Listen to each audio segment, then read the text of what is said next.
नमस्कार, शंखनाद न्यूज चॅनलच्या बातमीपत्रात आपल्या सगळ्यांचं स्वागत आहे। सुरुवातीला पाहणार आहोत मुख्य बातम्या। भारतातील पहिली मुलींची शाळा आणि स्त्री शिक्षणाच्या प्रचारासाठी झटणाऱ्या भारतीय समाजसुधारक, शिक्षण तज्ज्ञ, लेखिका आणि समाजसेविका क्रांतीज्योती सावित्रीबाई फुले यांच्या 139व्या जयंतीनिमित्त क्रांतिकारी महिला सांस्कृतिक संघटनेच्या वतीने महिला सभेचं आयोजन करण्यात आलं। देशाच्या स्वातंत्र्याला 76 वर्ष पूर्ण झाल्यानंतरही आज देखील महिलांची परिस्थिती दुय्यम दर्जाची आहे। आहार, महिलांवर होणारा अन्याय, अत्याचार आणि बलात्कारांच्या घटनांवर वाढ होत आहे। कानून, कायदे, शासन, प्रशासन, न्याय व्यवस्था दुबळी झालेत। त्यामुळे सावित्रीबाई फुले यांच्या विचारांवर प्रेरक होऊन क्रांतिकारी महिला सांस्कृतिक संघटनेला अखिल भारतीय स्तरावर कार्य करत आहे। बुधवारी दुपारी वैद्यनाथ चौक स्थित भुरे भवन येथे आयोजित महिला सभेत प्रचंड मोठ्या संख्येने महिलांनी उपस्थिती दर्शवली। कॅमेरामॅन सचिन सह सनी भोंगाडे, शंखनाद न्यूज, नागपूर। सर्वप्रथम तुम्हा सर्व माझ्या भगिनी आणि बंधूंना नवीन वर्षाच्या हार्दिक शुभेच्छा। आज आपण इथे भुरे भवन वैद्यनाथ चौकामध्ये सावित्रीबाई फुले यांची 193वी जयंती निमित्त आणि 194वी जयंती सुरू झाली। या निमित्त सगळ्या आपण जण इथे एकत्रित जमलो आहे। दरवर्षीप्रमाणे 3 जानेवारीला सावित्रीबाई फुले यांची जयंती ते त्यानिमित्त आपण दरवर्षी इथे भुरे भवनमध्ये हा कार्यक्रम आयोजित करतो। दरवर्षीप्रमाणे यावर्षी पण इथे कार्यक्रम आयोजित केलेला आहे। सावित्रीबाईंचा जन्म 3 जानेवारी 1831 साली झालेला आहे। एवढी थोडीफार माहिती तर आता आजकाल सगळ्यांना युट्यूब किंवा याच्यावर माहिती झालेली आहे की बा या दिवशी जन्म, या दिवशी मृत्यू। पण त्यांचं कार्य पण जे आपण दाखवतात किंवा वाचतो ते वरवरचं असतं, पण मुळात त्यांचं कार्य एवढं मोठं आहे। आणि आज जे आपण म्हणजे शिकतो आहे, जे करतो आहे किंवा आपल्याला जी प्रेरणा मिळते ती त्यांच्या कार्यामुळेच ना, त्यांच्या कार्यामुळेच आपल्याला ही प्रेरणा मिळते। आणि त्यांनी जे काम केलेलं आहे त्याच्यामुळे आपण प्रेरणा घेऊन त्यांच्याकडनं आपला पुढचं काम सुरू ठेवतो। सावित्रीबाईंचा जन्म थोडक्यात सांगितलं संगीताने की काय आहे तो, पण तरी मी तुम्हाला थोडक्यात असंच त्याचा इतिहास सांगते, मी त्यांचं कार्याचं महत्त्व सांगते। त्यांचा जन्म 3 जानेवारी 1831 साली सातारा जिल्ह्यामध्ये खंडोबा गावात नवेगाव तालुक्यामध्ये एका सधन शेतकरी कुटुंबामध्ये झाला। म्हणजे ते एक सधन शेतकरी कुटुंबामध्ये जन्म, त्या एकट्याच होत्या आई वडिलांना। आणि पाटील त्या काळामध्ये जी पाटील होती त्या पाटीलच्या घरी त्यांचा जन्म झाल्यामुळे त्या लाडागोडात वाढल्यामुळे आणि त्यांच्या वडिलांना त्यांची चुनचुन दिसली की ती आपली मुलगी जरा हुशार आहे आणि हे आहे, तर तिला साजेचा जोडीदार तिच्याप्रमाणेच मिळाला पाहिजे, म्हणून त्यांनी तिच्या लग्नाची घाई नाही केली। त्यांचं 6 वर्ष उलटून गेलं होतं। 9 वर्षापर्यंत त्यांचं लग्न नव्हतं झालं। 200 वर्ष पूर्ण होती तरी त्या परिस्थिती, त्यांच्या वेळेची परिस्थिती होती आणि आजची परिस्थिती याच्यामध्ये किती जणांना असं वाटतं की फरक पडलेला आहे बाबा। त्याच्यासाठी रडल्या होत्या, तशीच स्त्रियांची परिस्थिती आज आपल्याला आढळते की नाही। मुली शिकल्या, सगळ्यांना शिक्षण मिळून राहिलं, गावोगाव शाळा झाली, हे झाली, निर्माण झाली, शाळेत जातात मुली, शिकतात, कोणी जॉबला लागतात, कोणी कुठे लागतात। पण जे शिक्षण पाहिजे आहे, जे आपल्याला मिळायला पाहिजे तसं खरंच आपल्याला शिक्षण मिळतं का? कारण की फुल्यांचं आणि सावित्रीबाईंचं जे शैक्षणिक किंवा शिकवण्याची जी पद्धत होती, एक माणूस म्हणून घडवण्याची पद्धत होती। समाजामध्ये सामाजिक जाणीव झाली पाहिजे। त्या जी शिकून व्यक्ती येते तिला समाजात काय चाललं काय नाही याची जाणीव झाली पाहिजे। ज्या समाजामध्ये रूढी परंपरा आहे त्याला विरोध केला पाहिजे।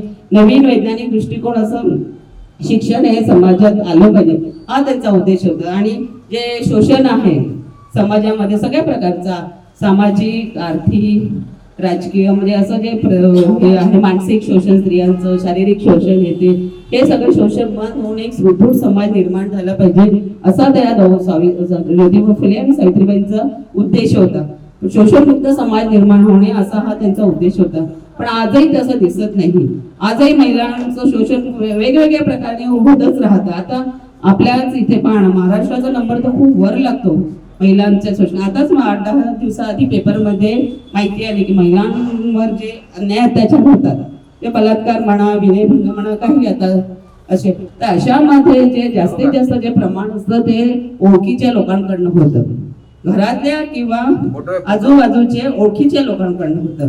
म्हणजे मग हे जे होतं ते मग आपली समाजाची परिस्थिती काय आहे तुम्ही परकर कुठे बाहेर गेलं, परक्यांनी केलं ती गोष्ट वेगळी, जिथे ओळख नाही काय केलं, पण जिथून आपल्याला ओळखता आहे, घरगुती लोक आहे, ओळख आहे, यातनं ज्यांच्या महिलांवर तुमच्यावर अत्याचार होतात, मग ही काय सामाजिक परिस्थिती आहे? म्हणजे महिलाला एक आपलं उपभोग्य वस्तू म्हणूनच समजलं जातं ना, वयाची मर्यादा नाही ठेवत, काही नाही ठेवत, कुठल्याही प्रकारे तुम्हाला ते उपभोग्य वस्तू समजली पाहिजे.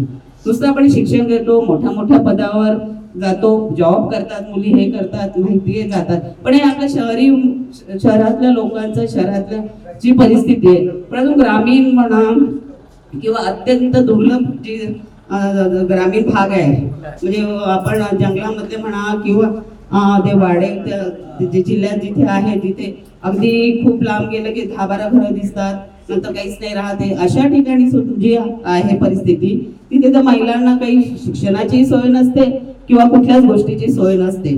तर अशा परिस्थितीत म्हणजे आपण म्हणतो की सगळ्याच महिला सुटून झाल्या, शिकल्या आणि आता नवीन परिस्थिती महिला आहे, तर तशी परिस्थिती आहे का? वरवरचं दिसणं वेगळं आणि मुळापर्यंत जाऊन महिलांची जी परिस्थिती आहे महिलांची ते वेगळं आहे. वरवर शोबाजी दाखवतात, मीडियाही दाखवते बा, किंवा असं दाखवतात तुम्हाला. आता आजकाल तर राजकारण जे आहे नवीन, जे आपल्या भारतावर जे राज्य करत आहे आणि जे राजकारण नवीन चालू आहे, म्हणजे ज्याचं सरकार आहे, त्याच्यात काही तुम्ही विचारूच नका. महिलेला पूर्ण अंधश्रद्धेच्या आहारी पाठवत आहे, पूर्ण अगदी. म्हणजे एवढे शिकूनही तुम्ही शिकता, एवढ्या शिकता विचारता करता, तरी एवढ्या तुम्ही त्या अंधश्रद्धेच्या आहारी जाता, तर त्याचा विचार केला पाहिजे महिलांनी. आणि तुम्ही त्याच्यातच अडकून पडा, हाच त्याचा उद्देश असतो. आता सरकारने सांगितलंय की राम मंदिर मध्ये चला, तुम्हाला फुकट नेतो, राम मंदिर चला फुकट नेतो, उत्सव तयार करा, तुम्ही काय ते स्थापन होणार आहे ते. श्रद्धा ही शेवटी व्यक्तिगत बाब असते, कोणाची असतो, कुठल्याही समाजाची कोणाची असतो, ती व्यक्तिगत बाब आहे, तुम्ही आपल्या घरामध्ये व्यक्तिगत करा. पण तेव्हा तो राम मंदिरासाठी एवढे तुमचे गव्हर्नमेंटचे ट्रेन नेणार आहे, हे नेणार आहे, हे तुमच्याकडनं खर्च होतो, पण त्याच्यासाठी तुम्ही शिक्षणासाठी, आरोग्यासाठी किती खर्च करता? तसं तुम्ही एक कुठे हे नाही करत की गव्हर्नमेंट दाखवत की नाही बाय हा खर्च हा शिक्षणासाठी झाला का हा आरोग्यासाठी वाढवलाय, असं नाही. म्हणजे तुम्हाला याच्यामध्ये अडकून तुमचा पूर्ण अंधश्रद्धेच्या आरी जाऊन तुम्ही त्याच्यातच राहा आणि तुमचे मुख्य प्रश्न आहे त्याला विसरा. मुख्य प्रश्नाकडे लक्ष देऊच नका. ही राजकीय खेळी असते ना, याच्यामध्ये आपण जनसामान्य आणि जास्तीत जास्त महिला त्यात अडकून पडतात. कुठल्या याच्यामध्ये महिला जास्त अंधश्रद्धेच्या आरी जाणाऱ्या असतात, त्यामध्ये जास्त अडकून पडतात. या सगळ्या गोष्टीचा आपण विचार केला पाहिजे. कुठली अंधश्रद्धा, कुठल्या रूढी परंपरा ठेवायच्या, कुठल्याला धिक्कारून काढायचं. कारण की तुम्ही कारण की आताची ही जी परिस्थिती आहे, तुम्ही त्याला विरोध नाही केला तर तुमच्या येणाऱ्या पिढीवर भयानक परिणाम होणार आहे. याचे परिणाम आणि त्याच्यातही म्हणजे ती विचारच करू शकणार नाही. ते मीडिया तुमच्या डोक्यावर बसलेला आहे, मीडियामुळे तुम्हाला खूप हॅमरिंग केलं जातं. आणि आजकाल तर मुलाला तुम्ही फोन नाही दिला, किती तुम्ही पेपरमध्ये वाचता, मुलाला जर असं ओरडलं तेव्हा कुठे नवीन परिवर्तन होऊन नवीन समाज निर्माण होतं. ही लढाई आज काही 1-2 वर्षाची अशी नाही, हिला वारंवार आपल्याला त्याला विरोध करणं फार आवश्यक आहे. नाहीतर येणारा जो काळ आहे तो महाभयानक काळ राहणार आहे, ह्याची जाणीव आपण ठेवली पाहिजे. कारण की आता नवीन शैक्षणिक धोरण येत आहे. शिक्षण म्हणजे काय, पहिल्यापासून एक वैज्ञानिक दृष्टिकोन ठेवून मुलांना शिक्षण मिळालं पाहिजे. त्याच्यामधनं एक माणूस म्हणून तो व्यक्ती घडला पाहिजे. व्यवसाय मिळाला पाहिजे त्या शिक्षणापासून. तुमच्या पोटापाण्याचा प्रश्न आहे ते पण आहे, पण त्याच्यामध्ये असंही तुम्ही शिक्षण ठेवलं पाहिजे ना, की ज्याचा तो माणूस घडला पाहिजे, समाजाबद्दल त्याला जाणीव राहिली पाहिजे, हे पाहिजे की काय आपल्या समाजाबद्दल विचार करू शकतो काय असं. पण आताच्या याच्यात रूढी परंपरा आपण अजून मागे जातोय. म्हणजे ज्या आपल्या परंपरा होत्या, म्हणजे वेद म्हणा किंवा हे आपलं होम हवन, हे ते जे वेगवेगळे प्रकार आहे ते आपल्या शिक्षणामध्ये ते आता आणून राहिले नवीन शैक्षणिक धोरणामध्ये. आता ते कंपल्सरी म्हणजे तुम्हाला ते पेपर देणं आवश्यक आहे आणि मुलांना मार्क मिळवावं लागतात आणि याच्यासाठी ते मुलांना त्याचा अभ्यास करून त्याचं देणं हेच आहे. तर या जे नवीन शैक्षणिक धोरण आहे याला अगदी सर्वांनी विरोध हा केलाच पाहिजे. नाही तर तुमचे मुलं नवीन विचार न करता, वैज्ञानिक दृष्टिकोन ठेवता, तुमचे ते परंपरेने रूढीने ज्या आहे की असं केल्याने तुमचं लगेच म्हणजे तुम्ही यत्न करा, तुमचे प्रश्न सुटतील. तुम्ही हे जे देवतांचं जे सांगतात किंवा कुठल्याही दुसरं सांगता, हो करा, काय करा, हे केलं की तुमचे प्रश्न सुटतील. अशी पिढी तयार होईल ना, याच्याने खरंच होणार. कारण की आता एवढ्या तुमची बेरोजगारी किती भयानक वाढत चालली. आता आताच मी परवा वाचलं, जे दरोडे पडतायत, आपल्या नागपूर सिटीचाच विचार करते, चोऱ्या होत आहे, दरोडे पडताय, हे मुलांचं 18 वर्षाच्या आतली मुलं आहेत जे आहे मुलं, त्याच्यात जास्तीत जास्त प्रमाणे 18 वर्षाच्या आतली मुलं आहेत. मग ही कुठली तरुण पिढी आहे? या तरुण पिढीकडे आदर्शच काय आहे ना? ते शिक्षण घेत बरोबर आणि काही नाही ना, मग अशा चोऱ्या हे करून त्यांचं आयुष्यच काय? मग अशा या मुलांमध्ये समोर आयुष्याचा प्रश्न येतो तर याचा आपण विचार करायला हवे ना. आता असा समाज झालाय, जे तुमच्यावर थोपलं ते स्वीकारा, चला आम्ही काय करू शकतो बा, याला काय विरोध करणार, असे मनात धास्ती बसल्यासारखे. नाही बाबा, विरोध केला तर काय गव्हर्नमेंट आपल्याला काही करेल का काय, असे प्रकारचे आजकाल विचार करायला लागले लोक. पण हे असं कसं तुम्ही सहन करणार? जे थोपवलं ते तुम्ही स्वीकारून पुढे जाणं, हे चांगल्या समाजाचं, सुसंस्कृत समाजाचं अस्तित्वच नाहीये. तुम्हाला जर सुसंस्कृत समाज निर्माण करायचा असेल, आपल्या येणाऱ्या पिढीला चांगलं जीवन द्यायचं असेल, त्याचा हा विरोध झालाच पाहिजे. विरोध म्हणजे खूप विरोध असा की काय असं नाही, पण व्यक्तिगत विरोध असतो ना, जेव्हा तुमच्या सांगायला येतात त्याला तुम्ही विरोध करू शकता. नाही, हे आम्हाला नाही पटत, हे योग्य नाहीये असं. आता काही महिला बसतात ना, तुम्ही कीर्तनाला बसतात, कुठल्या गोष्टीला बसतात, आता म्हणजे आपल्या याच्यासाठी बसतात, पुढे देवळामध्ये जाणारे असतात, कीर्तन करतात, भजन करतात, त्याच्यात बसतात. तर त्यात तुम्ही चर्चा निघतेच ना तुमची, तर त्याच्यामध्ये तुम्ही आपलं मत ठेवू शकता, हे करू शकता की नाही, याला हा विरोध झालाच पाहिजे.